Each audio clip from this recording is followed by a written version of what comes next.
அன்பர்களே, இன்று மாட்டுப் பொங்கல் பிரதோஷமும் கூட. பெங்களூரு நந்தி கோயிலுக்கு செல்வோமா? இந்த திருக்கோவில் பெங்களூருவில் ஃபியூகல் ராக் பூங்காவிற்கு உள்ளே அமைந்துள்ளது. பெங்களூரில் உள்ள மிக பழமையான கோவில். பெங்களூரில் கட்டாயம் பார்க்க வேண்டிய திருக்கோவிலும் ஆகும். இந்த பகுதி ஒரு காலத்தில் பரந்த நிலக்கடலை வயலாக இருந்தது. அப்போது ஒரு காட்டு மாடு பயிர்களை அழிக்கத் தொடங்கியது.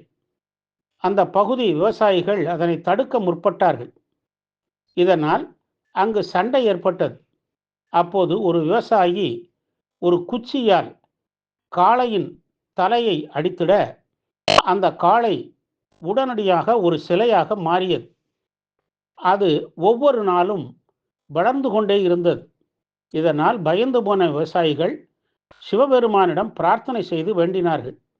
சிவபெருமான் அவர்களின் பிரார்த்தனைகளுக்கு செவிசாய்த்து நந்தி தலையில் ஒரு உலோக யந்திர தகட்டை வைத்து சிலை வளரவிடாமல் தடுத்தார். இந்த நந்தியின் சிலை முதலில் சாம்பல் நிறத்தில் இருந்தது. ஆனால் பக்தர்கள் தேங்காய் பால் மற்றும் வெண்ணெய் ஆகியவற்றை தொடர்ந்து தடவி வருவதினால் காலப்போக்கில் அது கருமை நிறமாகியது.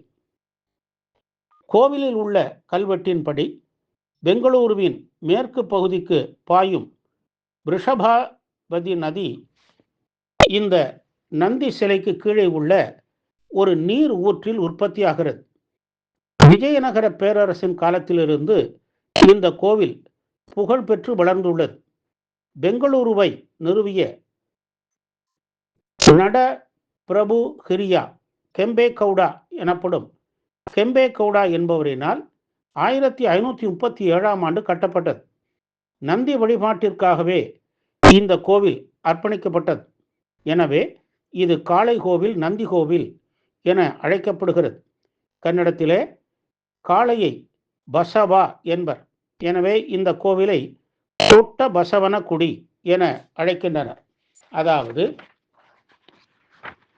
பெரிய காளை கோவில் என்பது பொருள். நந்தி சன்னதி மட்டுமே கொண்ட கோவில் இது. 20ஆம் நூற்றாண்டின் முற்பகுதியில் தற்போதைய கோபுரம் கட்டப்பட்டது. இங்குள்ள நந்தி விக்கிரகம் ஒரே கிரானைட் பாறையினால் ஆகியது. 20 அடி நீளமும் 15 அடி உயரமும் கொண்டது. ஒரே பீடத்தில் வைக்கப்பட்டுள்ளது. அருகில் ஒரு சிவலிங்கம் உள்ளது. சூரியன், சந்திரன் சன்னதிகளும் உள்ளன. இந்த கோவிலில் உள்ள வளாகத்தில் தொட்ட கணபதியும் அமைந்துள்ளார். ஒவ்வொரு ஆண்டும் கார்த்திகை மாத கடைசி திங்கள் செவ்வாய் கிழமைகளில் கடலேகை பரீட்சே என்னும் நிலக்கடலை திருவிழா மிக சிறப்பாக நடைபெறும். விவசாயிகள் தங்கள் விளை நிலத்தில் விளைந்த பொருட்களுடன் நந்திக்கு காணிக்கையாக வழங்கி வழிபடுகிறார்கள்.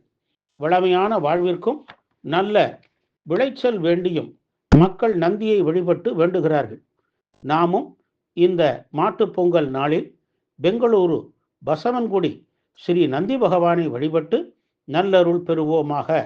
ஓம் தத்புருஷாய வித்மகே சக்கரதுண்டாய தீமகி தன்னோ நந்தி பிரச்சோதயாத். ஓம் நம சிவாய.